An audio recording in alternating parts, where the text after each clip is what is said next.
2025 was widely reported by major news organizations and global analysts as a year marked by intensified conflict and instability around the world. Armed disputes persisted in Ukraine, and heavy fighting continued in the Gaza Strip, contributing to widespread humanitarian distress. According to the UN Human Rights Monitoring Mission in Ukraine, civilian casualties rose sharply in 2025 compared with the previous year, with over 2,500 deaths and more than 12,000 injuries documented amid ongoing hostilities. The Israel-Hamas conflict remained active with intermittent fighting and tensions affecting daily life in Gaza. Globally, analysts identified multiple ongoing conflicts spanning Europe, the Middle East, Africa, and parts of Asia, underscoring persistent geopolitical instability. In the canonical Christian scriptures, Jesus described a time when people would hear of wars and rumors of wars, nations rising against nations, and unrest across the earth. Matthew 24:6-8. These verses have shaped centuries of theological interpretation, and they form part of the framework through which some observers view contemporary global events. Prophecy number 10, Zechariah 12, Jerusalem against all nations. The book of Zechariah is part of the Hebrew Bible's prophetic corpus, and chapters 12-14 contain imagery widely discussed in biblical scholarship as depicting Jerusalem as the center of future conflict and divine intervention. Zechariah 12:2-3 records, "I am going to make Jerusalem a cup that sends all the surrounding peoples reeling. Judah will be besieged as well as Jerusalem. On that day, when all the nations of the earth are gathered against her, I will make Jerusalem an immovable rock for all the nations." The metaphor of a cup here is symbolic in biblical literature. It often represents God's judgment poured out on nations, causing confusion and distress. In the context of Zechariah, this imagery conveys that Jerusalem will be an object of intense attention, drawn into conflicts involving many nations, yet ultimately depicted as protected and unshakable. Scholars note that this chapter reflects eschatological themes, that is, discussions about the end times, which have been interpreted in varied ways across Jewish and Christian traditions. Prophecy number 9, Matthew 24, Wars and Rumors of Wars. In the Gospel of Matthew, Jesus outlines a sequence of conditions that would characterize a period of global instability rather than an immediate end. Matthew 24:6-7 states, "You will hear of wars and rumors of wars, but see to it that you are not alarmed. Such things must happen, but the end is still to come. Nation will rise against nation, and kingdom against kingdom."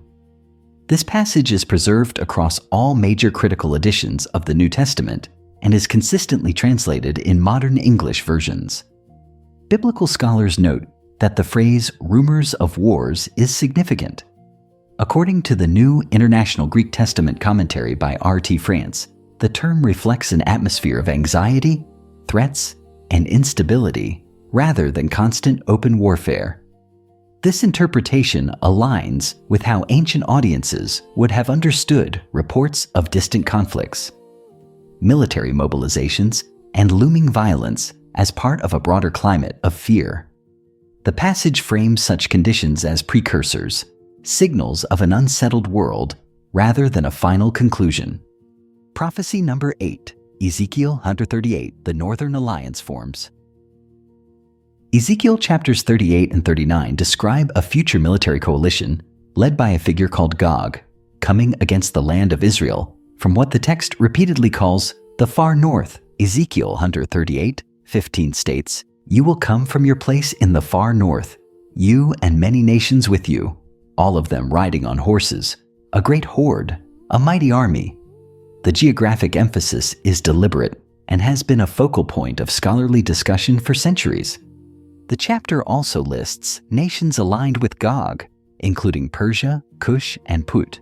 Ezekiel 38:5. In the Hebrew text, Persia is unambiguous and is widely recognized by historians as the ancient name for the region corresponding to modern Iran. According to Old Testament scholar Daniel the Verster Block, This passage portrays a multinational alliance rather than a single empire, united by strategic interests rather than shared culture. Importantly, Ezekiel presents this coalition as forming before divine intervention occurs, emphasizing preparation and alignment rather than immediate destruction. Prophecy number 7, Revelation. 6. The Black Horse of Famine. Revelation chapter 6 introduces the third of the four horsemen, a figure traditionally associated with famine and economic collapse. Revelation 6:5-6 reads, "I looked, and there before me was a black horse. Its rider was holding a pair of scales in his hand. Then I heard what sounded like a voice, saying, 'A quart of wheat for a denarius, and 3 quarts of barley for a denarius.'" In the first century Roman world, a denarius represented a full day's wage for a laborer. According to historian Bruce W. Longenecker, this pricing reflects extreme scarcity, where an entire day's income could barely sustain one person. The scales symbolize rationing rather than fairness, indicating controlled distribution of food during crisis. Ancient readers would have recognized this as a warning of social breakdown, not mere inflation. John's vision portrays famine as systemic, affecting labor, families, and survival itself, rather than a localized shortage. The text places this condition within a sequence, implying that economic collapse follows widespread conflict rather than occurring in isolation. Prophecy number 6, Isaiah 17, Damascus on the brink. Isaiah 17 opens with a declaration that has drawn sustained attention from historians and biblical scholars because of its specificity. Isaiah 17:1 states, "See, Damascus will no longer be a city, but will become a heap of ruins." Damascus is widely recognized as one of the oldest continuously inhabited cities in the world, with archaeological evidence of settlement dating back to the 3rd millennium BCE. Scholars such as John N. Oswalt note that Isaiah's oracle belongs to a series of judgments against nations delivered within a historical context of Assyrian expansion in the 8th century BCE. Yet the language used, total desolation rather than temporary defeat, has led many interpreters to observe that the prophecy extends beyond any single ancient conquest. While Damascus has suffered invasions, earthquakes, and wars across millennia, it has never ceased to exist as a city.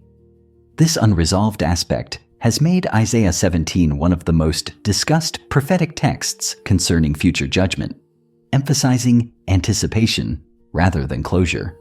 Prophecy number 5, Revelation 8, Fire from the Sky.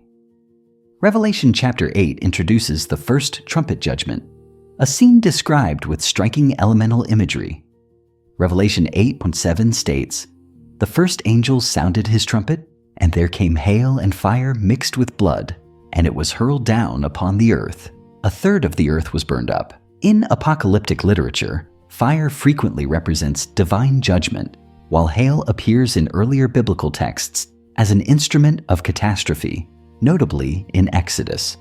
New Testament scholar G.K. Beale explains that this passage draws heavily on Old Testament plague traditions, combining natural phenomena into a single act of judgment rather than describing an ordinary disaster. The language is deliberately severe and symbolic, emphasizing scale and impact rather than precise mechanics. Importantly, the text does not depict total destruction, but partial devastation. A third, suggesting restraint and warning rather than final annihilation. Within Revelation structure, the trumpet judgments function as escalating signals, intended to alert humanity to the gravity of unfolding events before the final judgments occur. Prophecy number 4, 2 Timothy chapter 3, The Death of Empathy. In the New Testament letter known as 2 Timothy, the Apostle Paul describes moral conditions he associates with the last days. 2 Timothy 3:1-3 warns that people will become lovers of themselves, lovers of money, without love, unforgiving, slanderous, without self-control, brutal, not lovers of the good. The phrase translated as without love comes from the Greek astorgos, meaning the absence of natural human affection. According to biblical scholar Philip H. Towner, this term refers specifically to the collapse of basic empathy, the kind that binds families and restrains violence against the innocent. Paul is not describing political systems, but moral erosion at the human level. The passage presents this loss of restraint as a sign of societal decay, where cruelty becomes normalized and conscience dulled. It is this erosion of empathy, rather than chaos alone, that marks the peril Paul warned about. Prophecy, the Gerber 3, Joel 2, blood, fire, and columns of smoke. The prophet Joel records a sequence of signs associated with a time of divine warning and upheaval. Joel 2:30 states, "I will show wonders in the heavens and on the earth, blood and fire and billows of smoke." In the Hebrew text, the phrase translated as columns or billows of smoke conveys vertical plumes rising visibly into the sky, an image associated with destruction and alarm.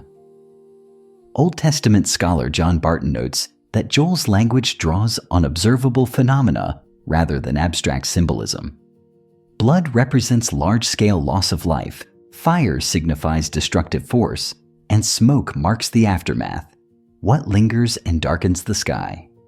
Importantly, Joel frames these signs not as isolated events, but as converging indicators meant to provoke recognition and response.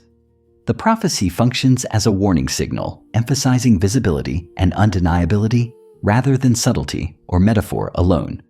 Prophecy, that measure 2, Luke the 21, the sea and the waves, roaring. In Luke's account of Jesus' teachings, natural forces are presented as signs that unsettle entire societies.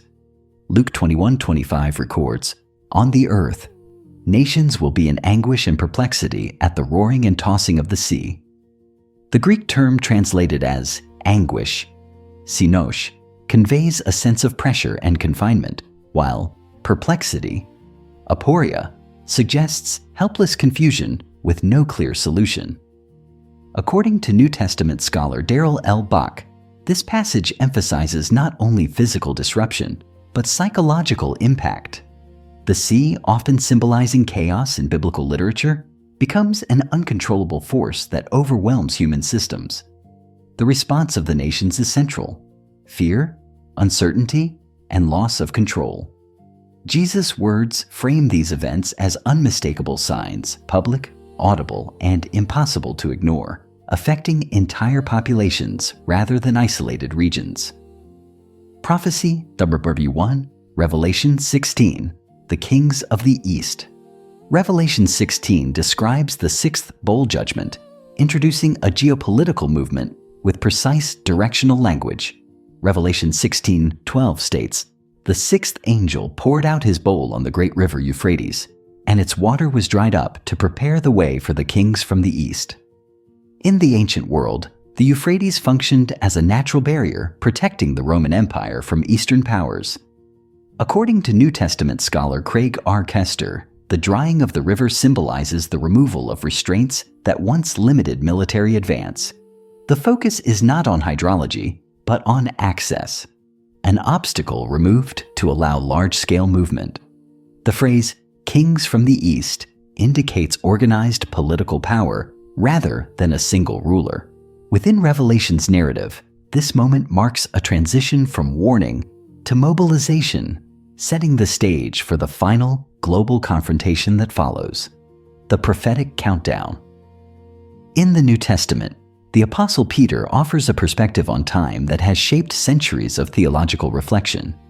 In 2 Peter 3:8, he writes, "With the Lord a day is like 1,000 years, and 1,000 years are like a day." Early Christian writers understood this not as a formula for prediction, but as a reminder that history unfolds according to a divine timetable rather than human expectation. When read alongside the biblical pattern of 6 days of work, followed by rest, many interpreters have seen history itself as moving towards a climactic transition rather than endless continuation. What matters most is not dates, but direction. The prophetic texts examined here consistently point to convergence, moral, political, and social pressures intensifying together. Scripture presents these moments not to provoke fear, but vigilance. The call is awareness, discernment, and readiness as history moves toward its next decisive chapter.